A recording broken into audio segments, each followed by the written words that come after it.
Hello, my name is Shannon Clements. Some call me the nomadic author. Some call me mental. Why? Because I like to think a lot. And what I'm thinking about right now is basically getting this beard cut off, man. I'm about to shave all this stuff off. Man, I'm going turning gray. I need Just for Men to get this taken care of. But anyway, what I was basically wanting to talk about on this video is basically filling out your paperwork. See, with every load that you have, it send you a message over here. This is what we call the PeopleNet. It's called the PeopleNet, and this is the create form that it sends to you, and it wants to know your arriving trailer number, your departing trailer number, your weight, or the load that you had, the count that's going on there, the count unit, BOL, all that stuff. I'm about to fill all this out and show you exactly where to look on the paperwork to find it. You know, I know there's a lot of old heads, man. Y'all been doing this years. Y'all looking like, man, you got to be shitting me. You mean he tell me you gonna go through this? This is not really a video for you. This is a video for the rookies, you know. And so now, with the arriving trailer, the one that I just got finished dropping off in my last video, and then my last video I just picked this trailer up right here. That trip. So I push this to keyboard. Make sure that the because this is touch screen. As you can see, the arriving trailer that I had was 59561. Then I hit tab to move down to the next level. Hit tab to move you down to the next level. The trailer that I'm picking up, I will look on the bill of lading. Either that, or I can get my lazy ass out of this truck and go look on the trailer. Come on, let's go do that.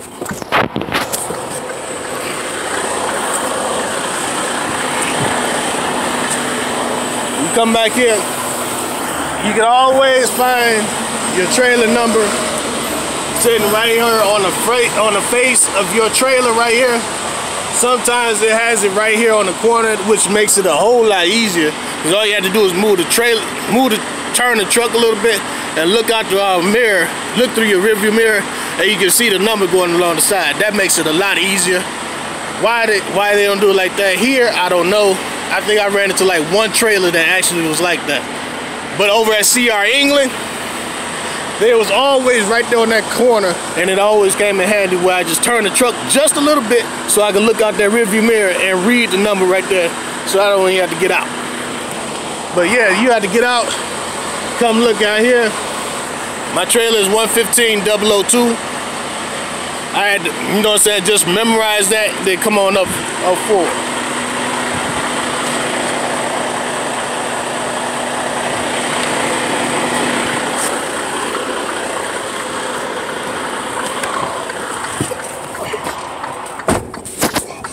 Now, on the paperwork, they also have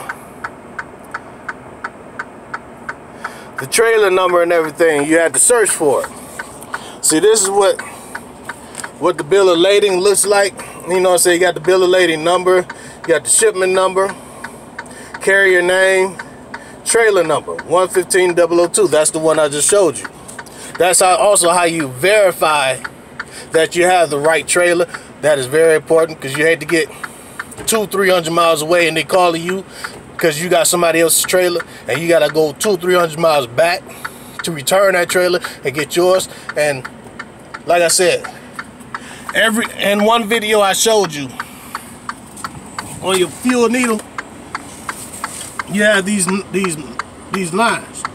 They go by eighths. You see that red area? You see the red area? That's 1/8. Then from that next one, that second line to there, that's another 8. And from there, that's another 8. That's like 1. That's 2/8. That's 3/8. 4/8. 1/2 the tank is 5/8. 6/8, 7/8, 9/8, and 10/8 is full. You have this long white hand. That's your fuel needle. That blue hand, that's for your depth. It lets you know where your depth is at. I'm at 1/4 of a tank of gas right now. Now, each one of these 8s, you know, so going from 0 to 1, from 1 to 2, that is 150 miles of fuel that you just wasted. So if you did get 300 miles down the road, that's a whole quarter tank of gas. That's like 300 miles. That's a whole quarter of a tank of gas. But you did 300 miles that way, and then you got 300 miles that way, so that's a half a tank of gas. And then I tell you, you know what I'm saying, that's like 50 gallons.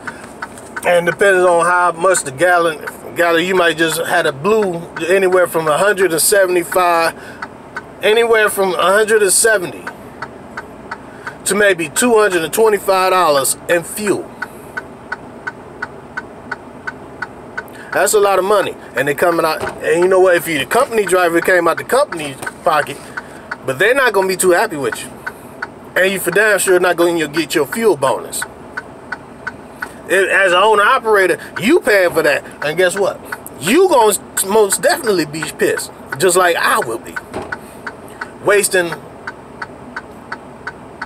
almost $300 worth of fucking fuel because I made a mistake. Didn't verify my trailer. Didn't verify the seal. The seal, remember I told you the 0555083, the seal number was the next one down. Then, you know what I'm saying, the date that it's supposed to be going and everything.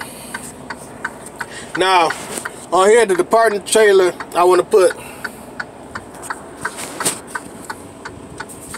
I can use my fingers, but sometimes I like to use this, like having a stylus.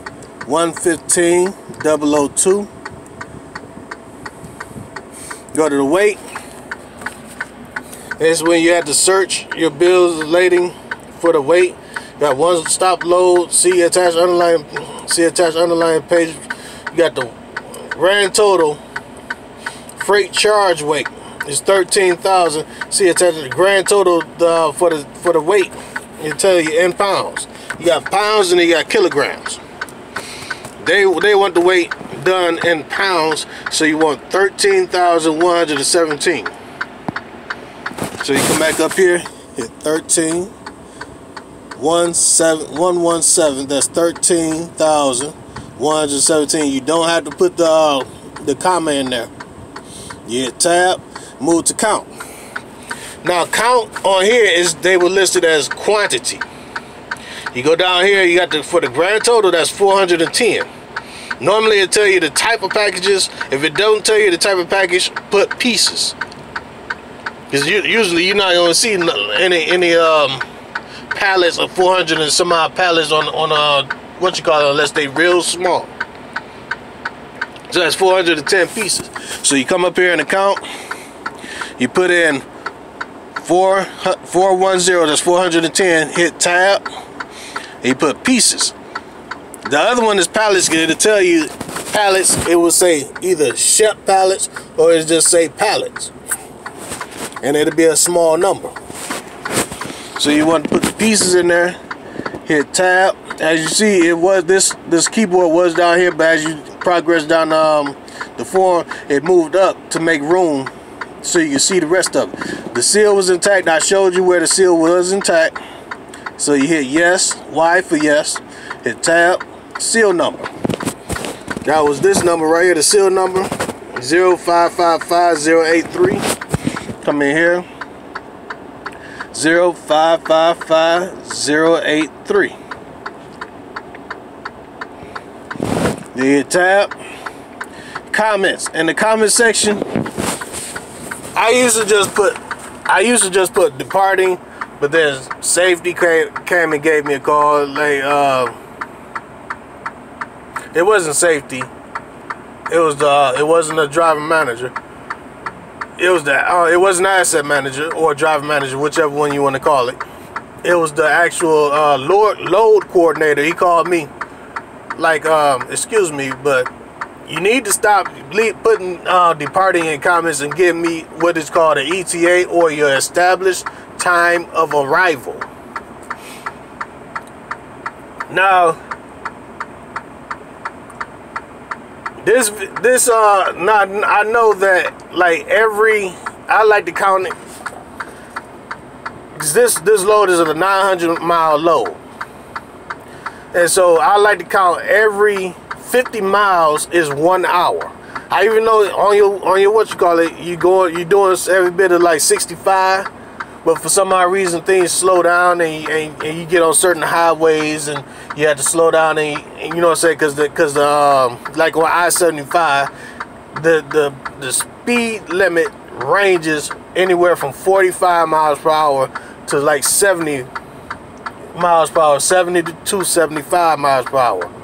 So but on I-75 it constantly keeps shifting back and forth. You know what I'm saying? That's the reason why you end up getting those speed warnings and all the other good stuff, and then you're getting called from safety. You know what I'm talking about? You're speeding. Well, I'm on I-75. It's one of those that's just one of those highways that constantly shifts back and forth, and it gets you in trouble. That's the reason why I like to avoid I-75 as much as possible. But only when it comes in handy do I really use I-75, because it's a means to where it gets me from point A to point B. But but then you got highways that's like what was that, I-70? I think it's I-70 or is it I-76? And there's I-74. And it crosses through Tennessee, through Kentucky, through Ohio, then right on up into what's that? New York, or is it Pennsylvania, then New York, or whatever? You know, that is one lumpy highway. I mean, I see if it was just in a small stretch of land, you know what I'm saying, small stretch of area. But no, literally from Tennessee all the way to Ohio, because I traveled it, you know what I'm saying, traveled all the way to Ohio. I didn't go any further. I'm talking about pothole city the whole trip. Especially what they call the granny lane or the extreme right lane, but they have them in the middle lane, and trucks are forbidden to get into that far left lane in certain areas, so you have no choice but to go through all of them. And it's not, I tell you, it's not good for your suspension. So when you see it, kind of like move over to the side or swerve a little bit, you know what I'm saying? Don't swerve it so much where you just jackknifing and all the other good stuff. You don't want to, or turning over, you know what I'm saying, rolling over, whatever. You don't want to do that. You just want to get a good jackknife. Now this is going on a little too long because I got to get on the road. But yeah, I just wanted to put that out there. Now, like I said, every 50 miles is a good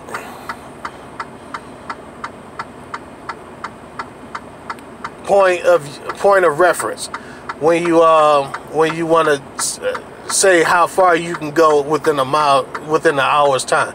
50 miles per hour, even though you're doing 65 or 60 or 63, wherever your truck goes. 50 is a good point of reference. So to go 900 miles, like every 2 hours, that's 100 miles. So I could take 900 and divide it by 2, which would give me 2 going to 9, 4 times is 8. That's 2 going to 9, 4 times. So that's 8. 9 minus 8 is 1. Then you got that 0. You bring that 0 down, so that's 210. 2 going to 10 5 times. So you're looking at 45. Then you got 10, that's 0. Then you 0. Then you got 450. So you're looking at 450 as divided by 2, or 4 hours and maybe 50 minutes, something like that. That can't be right. I know it's 450 when you divide 900 by 2, but I was trying to think, what was I doing? So I said every 2 hours, every 250s. Okay, every 50 is an hour. Every 2 hours is 150. So you take that, so now you got 450. You know, say you divided that 900 in half, and then you take that 450, which is the amount of time that it's gonna take. You know what I'm saying? So you got how many 50s go into that 450? So you say 50. That's 100.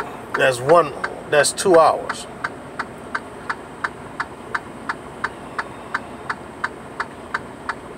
So that's 2 hours. You know what I'm saying? Every 100. So you take 100 out of that. You got 350. That's 2 hours. 200. That's 4 hours. 300. That's 6 hours. And 400. That's 8 hours. So you're looking at 8 hours plus that 150, which is like an extra hour. So you're looking at 9 hours. Damn, I had it right. 900. So 950 is 9 hours. It's supposed to be 9 hours to travel. 9 hours travel time. Now, here's how we test it. You come back here. You hit suspend. It said, would you like in-cab navigation to route you to the location? Yeah, hit yes. It's gonna give you the address and all the other stuff, but it's supposed to automatically flip over. It's give you all of that, and then bam, it goes here. Wait a minute, this right here is saying 776, but in the load, it said 900. So that means there's less time now. So you got 776 air miles. It doesn't give you an established amount of time yet, but that's where you go into Google and you look it up, because right over here where it says ETT, it will tell you how much time it's going to take for you to travel from point A to point B, and you just put that in there. So that's basically everything that you need to do. Like I said, it's a 9 hour trip, but with every good trip planning, you always plan for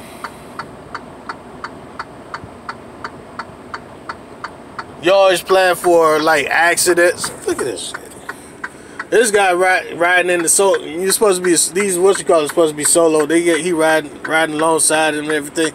I don't know what the hell they doing. But anyways, you always, with every good trip planning, you always account for accidents. You know what I'm saying? You traffic. You know what I'm saying? You got to put in your stops, because like I said, you are a human being. I had a couple of videos that I made over a 2-day period, and it showed that my shirt was literally filthy. As you can see, I got another gray sweater on, and this is clean. So I buy a lot of the same clothes. You know what I'm saying? Literally a lot of the same clothes that look just alike. Man, I put my drawstring on. But anyways, yeah, I'm gonna go get up out of here because I gotta go. But like I said, you always, with every good trip planning, you always plan for your meal breaks, your showers. You know what I'm saying? You know what I'm saying? You already established that it's a 9-hour trip. So you take in when it comes to traffic, you always throw an additional 2 hours on there to cover the traffic, and then you throw in an extra hour to cover for your and you throw 2 hours, not 1 but 2 hours. Even though the shower time is an hour, but you always give an additional hour because you might have to wait an hour for another driver to get out there and then to go clean it. Supposedly clean. I'm gonna do a video on these. I had to write a truck stop up because I talked to the corporate office 3 times at about 3 different locations of theirs, and I keep walking in there. They supposedly had to clean up their shit still in the toilet and all that type of stuff, man. They don't scrub up the toilets. I'm finding hair on the walls, man. That lets you know they're not really doing their job like they're supposed to. Sometimes it still be dirty. So I'm gonna do another video, a separate video on that. But you account for your shower. You know what I'm saying? If it's 2 days, you know what I'm saying, you want to shower every day, you throw 4 hours on that. Even though it might not take you the whole 4, but you know what I'm saying, you breaking it down as well as letting them know that this is what's going on. So I'm gonna go ahead and get up out of here. So with that 9-hour trip, that I throw in 2 hours for a shower, shave, and all the other good stuff, because I gotta shave. Bathroom breaks, you throw in the extra 2 hours, so that's 11. So you were 13 hours, you know what I'm saying, because you want to account for your rest breaks, you know what I'm saying, your food and your rest breaks, you know what I'm saying, all the other stuff. Just throw 2 hours on there. And so I'd give you about 13. And then a just in case hour, just in case. So you make it a 4. It's supposed to be 13, make it 14. So you want to go all the way down here in the comments. 917. Let's say 917. Suspend. Hit suspend. Go to hit home. Go to driver logs. Go to view hours of service. This is how much time you got left. I got 7 hours, which means that I should make it the majority of the way today. But I always had to start to shut down like an hour before that. So really where it says 7:05, really got 6:05. Because that last hour I'm going to spend searching for a place to park. Which is why I like to start my clock at 3 a.m. because when I shut down, it's about 4, maybe 5, at the latest 6 o'clock. And I can always find somewhere to park, somewhere. It's gonna be a parking spot. When you start at those times. When you starting early in the morning and trying to run the day shift along with everybody else, guess what? Everybody you started with, you had to fight them for a parking spot. Just think about that. Let it roll in the back of your mind as you're driving down the road. And then, especially when you get out at nighttime and you find out that at nighttime when you see all those rest areas and all them truck stops, they all jam-packed. Those are all the people you started with. Whatever amount of people you start with, that's how many people you gonna have to fight for a parking spot later on down the line. Think about that one. All right, I'm gonna get out of here.